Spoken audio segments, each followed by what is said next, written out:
Okay. So my lesson is over the causes of the American Revolution. And we are looking at, uh, hold on, we are looking at the standard SSU SH3, analyze the cause of the American Revolution. There's three elements, and we're going to be looking at element B. Explain the colonial response to the Proclamation of 1763, the Stamp Act, and the Intolerable Acts is seen in the Sons and Daughters of Liberty and the Committees of Correspondence. So, our learning objectives are going to be to examine the acts that encouraged colonists to seek independence. So, after the French and Indian War, took place. Great Britain needed money to pay off the debt, and so um, we know about the Stamp Act, we know about all these acts that they did, and it angered the colonists. We're going to look at understanding why the British felt they had the right to tax these American colonies, and also to explain why the colonies responded negatively to the British. So, for a couple of seconds, we'll have a warm up question. And that question is, what is a revolution? And as you're answering this question, don't just think about the American Revolution, but think about revolution in general. So there's the American Revolution is not the only revolution that's out there. There's been the French Revolution, the Chinese Revolution, and all these other revolutions. So as you're answering this, keep the general perspective on that. So what is a revolution? I'll give you all a couple of seconds. So you want us to answer verbally, or you want us to type it? Yeah, just give it. Come up with an answer, and then I'll call on some of you to give me a response. Verbally, yes.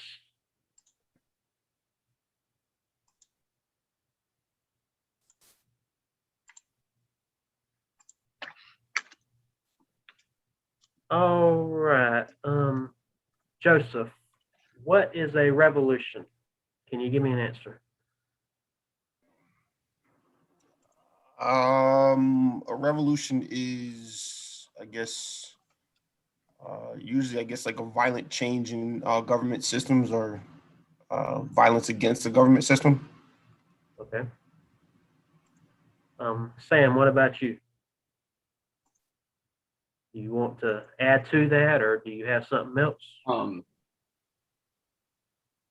Yeah, I think along the lines of what Joe was saying. So like, it's anything that is typically violent in nature that threatens like a change in political power. So you could look at like Mao's Cultural Revolution in China, Mhm. and you could also look at the French Revolution. You have two like combating classes going against each other, and there was things met at a head, and a revolution occurred, and political power changed because of those.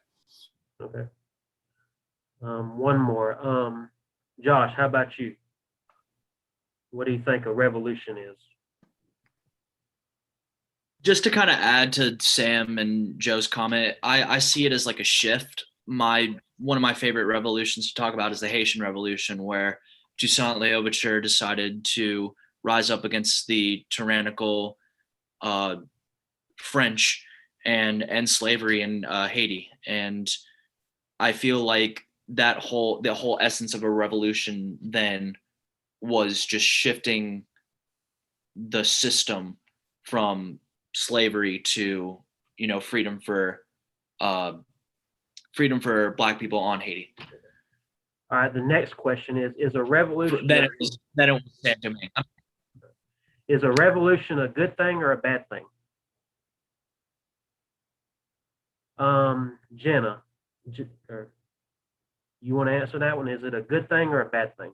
Does it produce good results or negative results? I guess it depends on which side you're on. Okay. For one side, they obviously wanted a change, and so they did something to make that change happen. Okay. And the outcome of that is going to determine whether it was the change they wanted or not. But there's also always a counter perspective that like they weren't expecting it or didn't want it or were fighting it. Obviously, there was some contention. So somebody obviously wanted something to change, and somebody obviously didn't agree. Okay. All right. So So it depends. good responses. Okay. So to give an overview before we jump into the standard, in lesson 1, I talk about the French and Indian War, which was the 7-year war that occurred. And then I talked about the 1963 Treaty of Paris, which was signed and ended the French and Indian War, and also talked about the relationship between the American colonists and Great Britain, which didn't go so well. There was a lot of tension between the American colonies and Great Britain. And what were some of those tensions that were caused? Well, the American colonies felt that they were being in too much control. Great Britain was passing all, they wanted their independence. They wanted to, the American colonies wanted to do things their own way. They wanted to be their own nation. But Great Britain said, no, you got to do it our way. You got to do it, abide by our rules. And Americans were like, no, you're too much in my Kool-Aid, so I kind of picture, when I talk about their relationship, I kind of picture if Facebook was around at the time of the American Revolution, there'd be a lot of people in Facebook jail because of all the disputes and the fights and all that was going on. But so that takes place there. So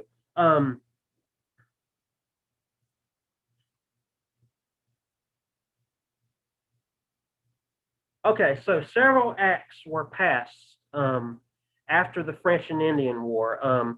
As I said, Great Britain needed to pay off debt from the war, and so several things were passed.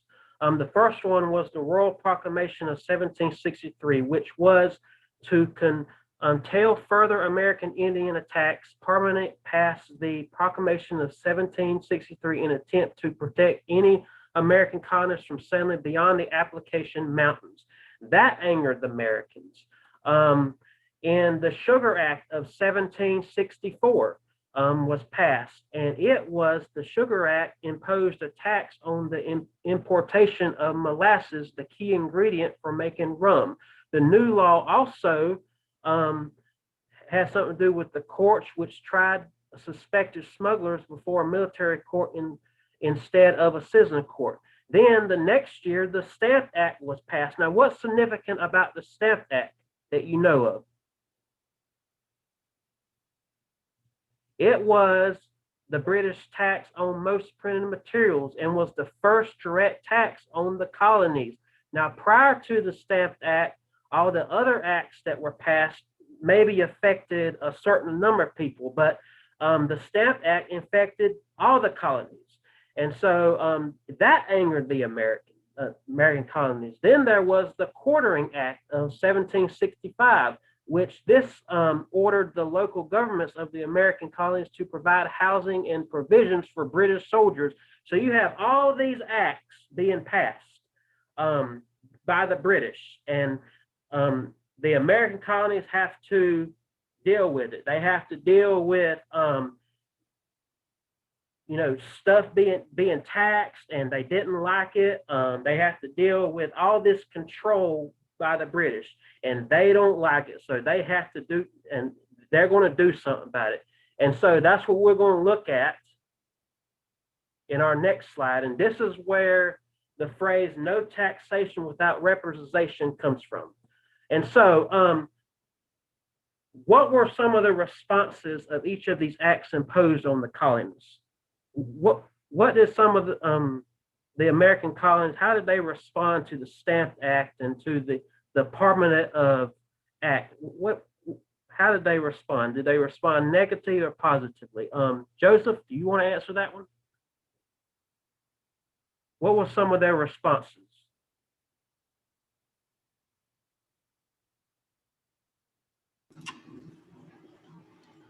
I'm digging into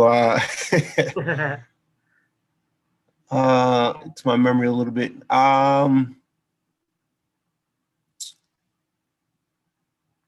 I mean, there wasn't necessarily armed revolt per se, but there were a lot of staged protests and demonstrations against some of these acts early on. Before things really turned violent, was more protest, more what we think of like civil disobedience more than anything.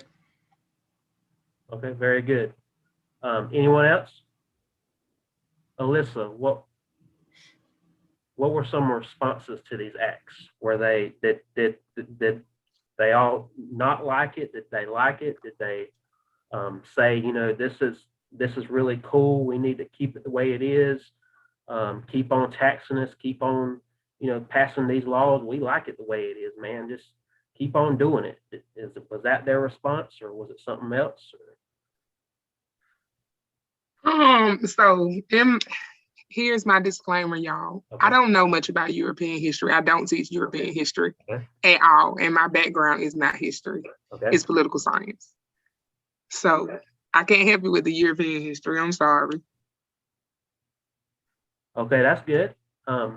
So a majority of the responses to these were not very good. They were negative.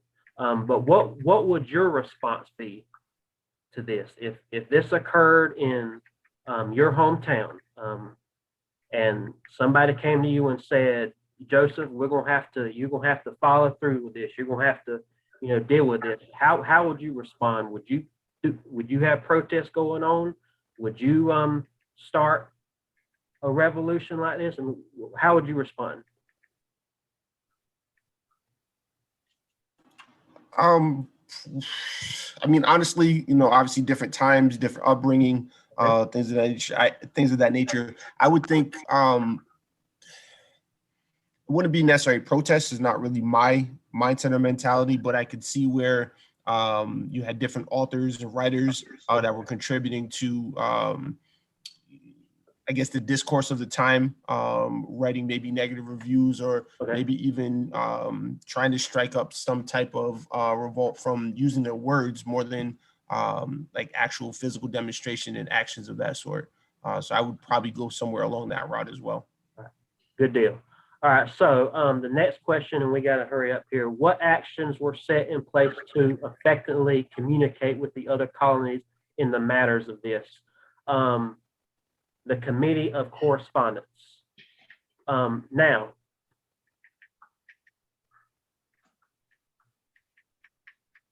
let me know if you can see this screen when I pull it up.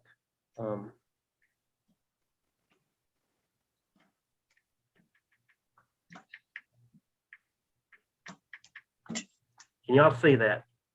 The Boston Tea Party. Well, let's see.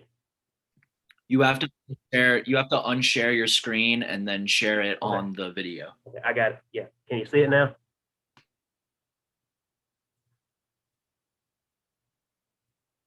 Yes. Okay. So an event took place in December 16th of 1773 called the Boston Tea Party. And this event was where, as the article reads, and I'll just read it briefly, it says over 100 American colonists dressed as Native Americans boarded 3 merchant ships in Boston Harbor and dumped 342 chests of tea valued at approximately $1.7 million in today's currency into the water. The tea belonged to the British East India Company, which had been granted a monopoly over tea imports in the colonies by the Tea Act of 1773. And just moving forward, in response to this, the Sons of Liberty organized a mass meeting of thousands of Boston's Old South Meeting House. When final word came that the tea ships would not be allowed to return to England, the Sons of Liberty set in motion a secret plan to destroy the tea. When word got back to England about what the Bostonians had done, British officials punished the rebellious Massachusetts colonists by passing a series of laws that became known as the Intolerable Acts. All right.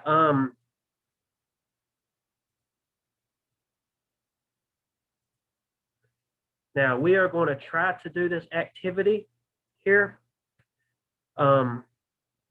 says the destruction of the tea, which became known as the Boston Tea Party, was the turning point in the escalation of American Revolution. So here's the question. Raise your hand if you love sweet tea.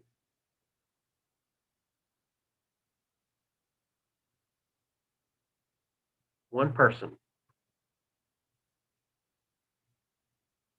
Two of you. What about unsweet tea?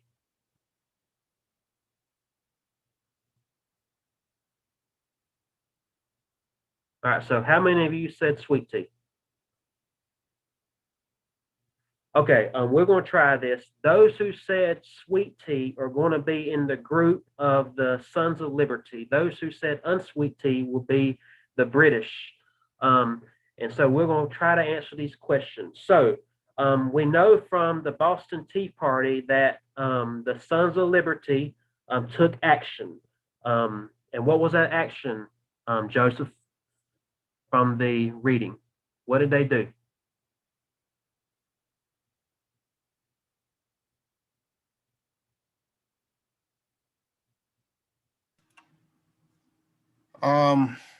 Can you ask the question one more time, Russ? I'm sorry. All right. What did the Sons of completely Liberty zoned out on you do? there. What action did the Sons of Liberty do with the tea that was imported? They spilled it in the. They were essentially trying to boycott the tea, Yeah. or trying to keep it from being traded or moved. Okay. So, why did they do it, and what was the reason? You said boycott. All right, now the British officials, why were they furious about them trying to boycott the tea? Why was it a big deal to them?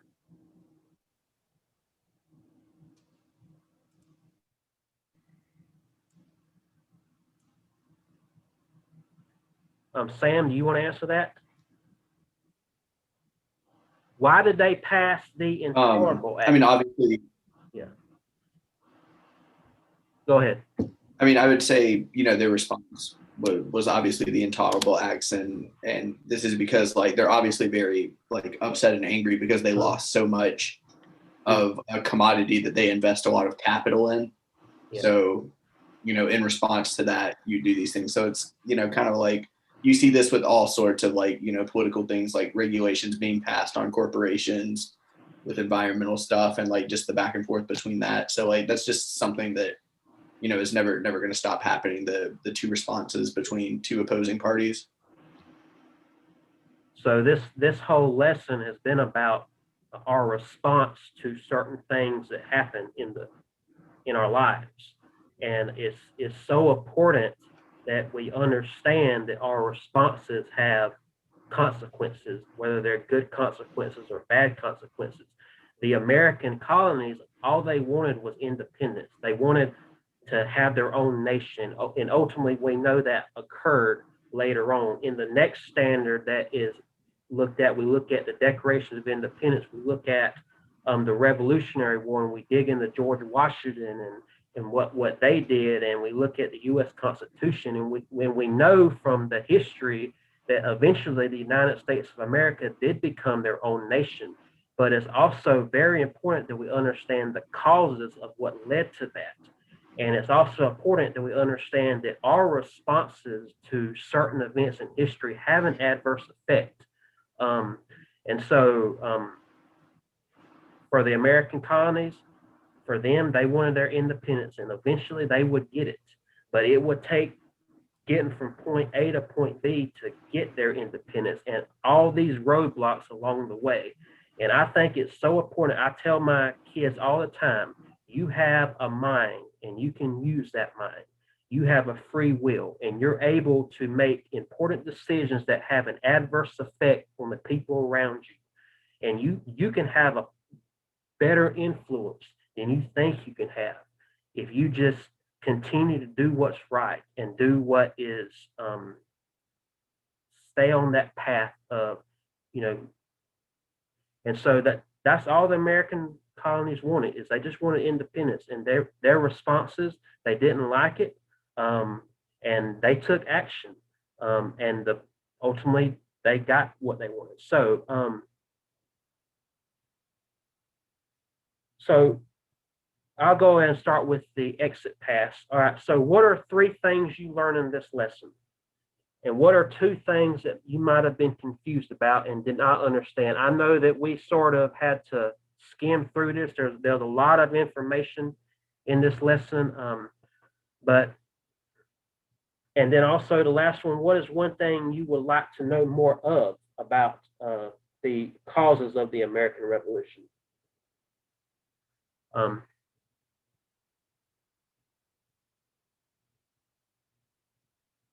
Josh, what are three things you learned in this lesson about the causes of the American Revolution? So I learned the names of the ships Okay. that had the T on them. I didn't know that. That was cool. I learned that the more appropriate, the more academic definition of a revolution. And I learned that decisions that come before a revolution starts have some merit to it, I would say.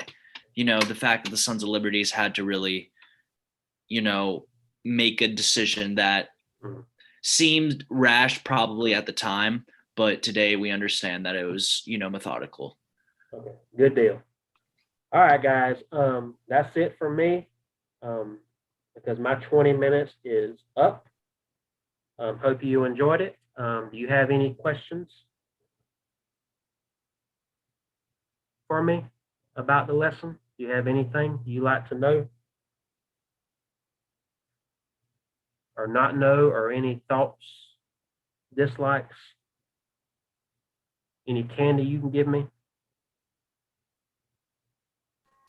All I really right. appreciate that you did a lot of engaging activities. Yeah, and I do too, because like I got word that will be teaching 6th grade next year, Yeah. which is European history. Yeah. So wrong. So I'm gonna be getting with you, because I know, even just in our conversation, in our discussions, I know how much you love European history, especially these revolutions. Like, Yeah. oh God, I know how much you love them. Wait just a second.